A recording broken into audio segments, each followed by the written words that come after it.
주님께서 이상한 말씀 하십니다.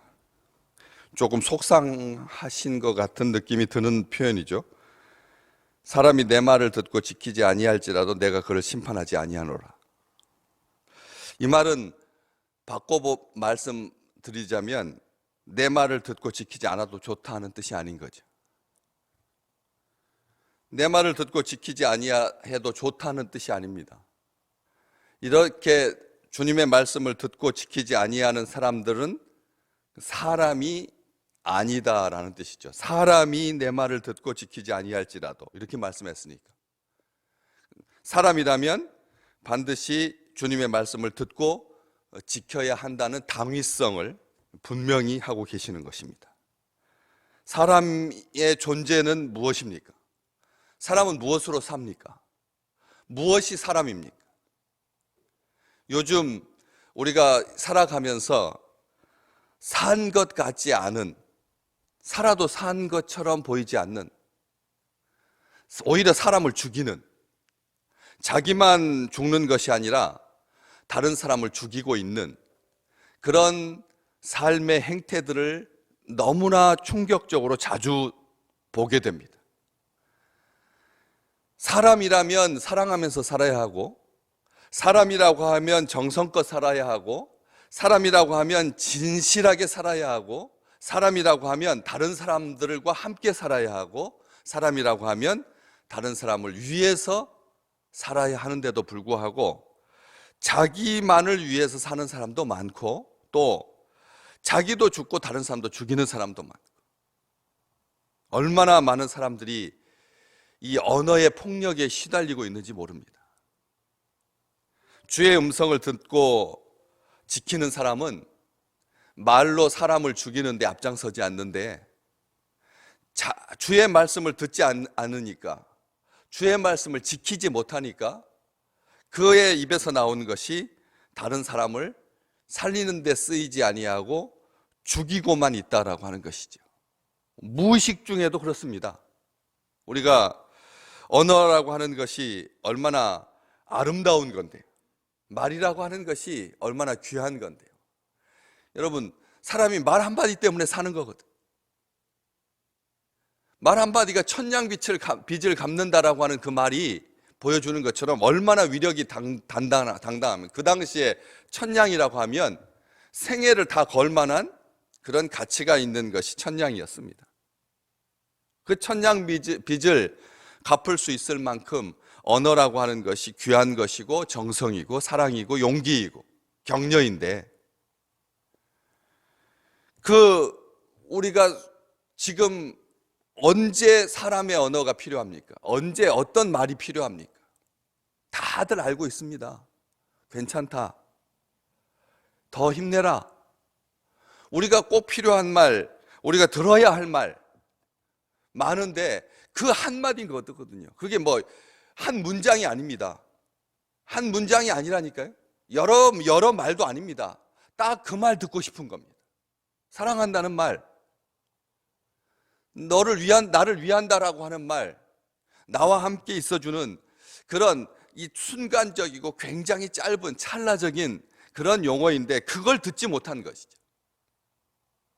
그러니까 안타까워하고 힘들어하고,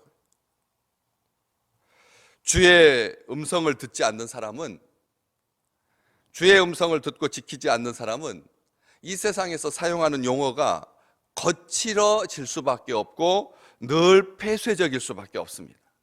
말로 특화된 사람은 없습니다. 말로 특화될 수 있는 세계는 없습니다. 말이 전부가 아닙니다. 지키는 것, 주님의 말씀을 듣고 지키는 것이, 이것이 세상을 살리는 것이고 이것이 진정 하나님의 나라의 온전함인 것이죠. 주의 음성을 듣고 지키는 나라, 주의 음성을 듣고 지키는 것, 이것은 본분입니다. 이게 사람됨입니다. 주의 말씀을 듣지 아니하면 악한 소리를 들을 수밖에 없습니다. 자기 속에서 나오는 소리는 욕망의 솟구침일 뿐입니다. 속에서 나오는 소리는 쏴대는 것입니다. 속에서 나오는 소리는 거칠고 분별력이 없습니다. 자기 탐욕이고 자기 배만 위할 뿐이지 다른 사람을 위하여 다른 사람을 살리는데 사용될 수가 없다는 것입니다. 그래서 될 수 있으면 말하지 말라고 귀가 두 개고 말은 입은 하나인데 사람들은 듣는 것은 작게 하고 말하는 것만 많이 하니까 온 세상이 말천지고 말로 인해서 리더십까지 위협을 받게 되었습니다. 여러분, 우리가 생각할 때 그 나라는 큰 나라이고 국민 수준도 높을 줄 알았습니다. 그런데 소독제를 마셔가지고 이게 이 중상자가 발생할 정도니 얼마나 다급했으면 코로나를 예방하기 위해서 소독제를 마신단 말입니까? 우리나라는 그렇게 말하는 사람도 없을 뿐만 아니라 국민들이 그렇게 미련하지 않는데 우리 민족은 정말 세련된 사람들이고 그리고 지적 수준이 높은 사람들인데 이 세상에 우리가 생각했던 것을 진짜 혀를 내두를 만큼 어떻게 그런 지도자가 있고 그런 말을 듣고 자기 목숨이 위태롭게 되는 그런 안타까운 일이 있을 수 있을까요? 사람의 말, 이게 사람을 살리기도 하고 죽이기도 하고 그렇기 때문에 이 말이 얼마나 중요한 건데도 불구하고 우리 주님께서 해주셨던 이 말, 사람이라면 사람의 본분이라고 하면 주님의 말을 듣고 지키는 것이다. 그런데도 주님의 말씀을 듣고 지키는 자들이 쉽지 않았습니다. 다들 제자들까지도 주님의 말씀이 어렵다고 하니까 주님의 말씀이 어렵도다 하고 많은 사람들이 주님 곁을 떠나가게 돼요. 이런 상황 속에서 이 주님의 말씀을 듣고 지켜야만 심판받지 않는데 오늘 본문 말씀에 나는 내가 그를 심판하지 않는다. 내가 그를 심판하지 않는다라고 하는 말은 내가 심판하는 것이 아니다. 다른 것이 심판한다라는 뜻입니다. 주님은 심판하지 않습니다. 분명히 말합니다. 내가 온 것은 세상을 심판하려고 함이 아니다. 세상을 구원하려고 온 것이다 라고 분명히 말씀하십니다. 그러면서 48절에 나를 저버리고 내 말을 받지 아니하는 자를 심판할 리가 있다. 곧 내가 한 그 말이 마지막 날에 그를 심판할 것이다. 주님의 말씀이, 하나님의 말씀이, 성경책이, 주님께서 말씀해 주신 그 말이 어떤 율법 조항으로서 심판하는 게 아닙니다. 주님의 말씀은 지키고 안 지키고 율법의 개념이 아니거든요. 주님의 말씀은 서로 사랑하라. 이것은 강제 사항이 아닙니다. 주님의 말씀은 심령이 온유한 자는 복이 있다. 심령이 온유해라 한 적이 없습니다. 너희는 세상의 소금처럼 살아야 된다. 이렇게 당위성을 가지고 하신 말씀이 한마디도 없습니다. 주님께 여러분 자녀들한테 이야기하면서 명령조로 말씀하십니까? 그것은 초등학생 시절 때 율법 교사일 때만 필요한 것입니다. 성장한 자녀에게는 사랑하지요. 사랑만 할 뿐입니다. 뭐라고 해서 듣고 안 듣고는 이것은 유치한 것입니다. 요한복음 5장 45절에 고발하고 단죄할 사람이 따로 있다. 고발하고 단죄할 사람이 따로 있다. 내가 너희를 아버지께 고발할까 생각하지 마라. 너희를 고발할 이가 있으니 곧 너희가 바라는 자 모세니라.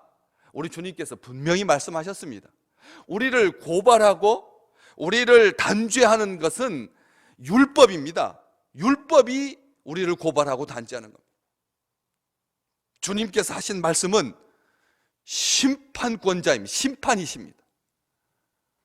고발하고 심판하는 것은 다른 것입니다. 우리 주님께서 그걸 분명히 말씀하셨습니다.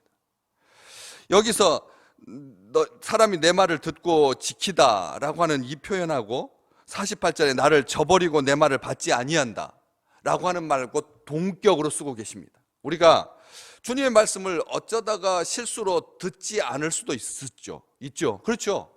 주님의 말씀을 허투루 듣거나 아니면 실수로 못 듣거나 아니면 들었는데도 제대로 안 들은 경우 그러면 제대로 지킬 수가 없게 되는 거죠. 그런 실수를 말하는 게 아닙니다. 그런 우연을 말하는 것이 아닙니다. 48절에 보면 나를 저버리고 내 말을 받지 않는다. 저버리고 받지 않는다라고 하는 표현을 쓰고 있습니다. 다시 말하면 저버리고 받지 않는 것, 이것을 요한복음 앞쪽 3장 8절에 18절에 보면 듣고 지키지 않는 것은 하나님의 독생자의 이름을 믿지 않는 것이다. 하나님의 독생자의 이름을 믿지 않는 것이라고 분명히 말씀하시면서 벌써 심판을 받은 것으로 우리 주님께서 말씀하십니다. 이미 벌써 심판을 받았기 때문에 따로 심판할 필요가 없다는 것입니다. 주님을 저버리고 주님의 말씀을 받지 아니하는 것, 이것은 우리가 생각할 때 아주 완악한 행위인데, 불순종의 행위인데 이것을 말씀하시는 것입니다. 오늘 누가복음 10장 16절에 주님께서 너희 말을 듣는 자는 곧 내 말을 듣는 거다. 놀라운 말씀인 것입니다. 우리 주님은 내 말만 들어야지 너희가 살 수 있다 이렇게 말씀하시는 것이 아니라 주님께서 주신 말씀을 전하는 사람들, 제자들의 말을, 주의 백성들의 말을 듣는 자는 곧 주님의 말씀을 듣는 것이고, 너희를 저버리는 자는, 이 말을 듣고 안 듣고의 개념이 아니라는 것입니다. 말을 듣고 안 듣고의 개념이 아니라 저버리는 것입니다. 배신하는 것입니다. 버리는 것입니다. 무시하는 것입니다. 주의 백성을 무시하는 것, 너희를 저버리는 자는 곧 나를 저버리는 것이요, 나를 저버리는 자는 나를 보내신 이를 저버리는 것이니라. 아멘. 우리가 이 땅에 오늘 어떻게 사십니까? 우리의 사는 이유는 무엇입니까? 우리의 사는 동기는 무엇입니까? 우리의 산다 함은 어떤 것입니까?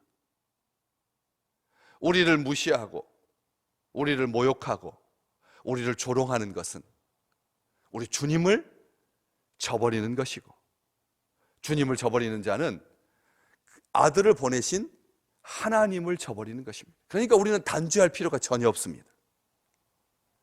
우리는 정죄할 필요가 없습니다. 판단할 필요가 없습니다. 왜요? 하나님의 말씀이 그를 단죄하고 심판할 것이기에. 그래서 어설픈 말로, 어설픈 감정으로 사람을 쏘아붙일 필요가 없다는 것입니다. 내가 모욕받은 것 같고 내가 배신당하는 것 같아서 그래서 막 견딜 수 없어 하면서 생각으로 범죄하고 언어로 쏘아붙이고 해봤자 하나님을 저버리는 것에 대한 심판을 우리가 한 그것 말로 이길 수가 있겠습니까? 그렇기 때문에 우리는 그들을 위하여 기도할 뿐인 것입니다. 오히려 더 사랑하는 마음을 갖고 기도할 뿐인 것이지. 우리 주님께서 하신 누가복음 10장 16절 말씀, 그 말씀을 알기에 마지막 날에 그를 대적하여서 일어날 것이다. 자기들이 한 말이 자기들을 심판할 것이다. 스스로 영생에 합당치 않은 자로 판단했다라고 하는 것이 증명될 것이다. 우리를 단죄하고 우리를 저버리는 것, 이것은 우리 주님을 단죄하고 저버리는 것이고, 우리 주님을 단죄하고 저버리는 것은 하나님을 모독하는 것이기 때문에 그래서 요한복음 17장 8절에 나는 아버지께서 내게 주신 말씀들을 제자들에게, 그들에게 주었사오며 그들은 이것을 받고 내가 아버지께로부터 나온 줄을 참으로 아오며 아버지께서 나를 보내신 줄도 믿었사옵나이다. 아멘. 주님의 말씀을 듣고 지키는 자, 주님의 말씀을 듣는 자들은 우리 주님께서 하나님으로부터 보냄받은 아들이라고 하는 것을 참으로 아오며 아버지께서 나를 보내신 줄도 믿었다라고 말씀하신 것처럼, 우리는 오늘 듣는 이 말씀을 통해서 우리 주님께서 참 하나님이시다라고 하는 것을 믿음으로 고백하며 나아가는 소중한 사람들입니다. 그런데도 16장에 보면 아직도 너희에게 이를 것이 많지만 지금은 감당하지 못하리라 하시면서 진리의 성령이 오시면 모든 것을 다 너희에게 가르쳐 주실 것이다 라고 말씀하십니다. 오늘도 우리가 미처 깨닫지 못한 것, 우리가 제대로 듣지 못한 것, 순간적으로 듣지 못한 것, 오해한 것까지도 성령께서 바로 잡아 주실 줄로 믿습니다. 오늘 우리가 사람을 통해서 들을 때 사람의 소리로 듣지 아니하고 하나님께서 내게 주신 말씀으로 받을 수 있다라고 하는 것은 위대한 축복입니다. 지난 주일날 마틴 목사님이 어린 아들을 통해서 위로받을 수 있었던 것처럼 하나님이 100배나 1000배나 더 힘센 분인데 아빠가 왜 걱정하고 계시느냐고, 병든 엄마 두고 가시면 하나님께서 보살펴 주실 거라.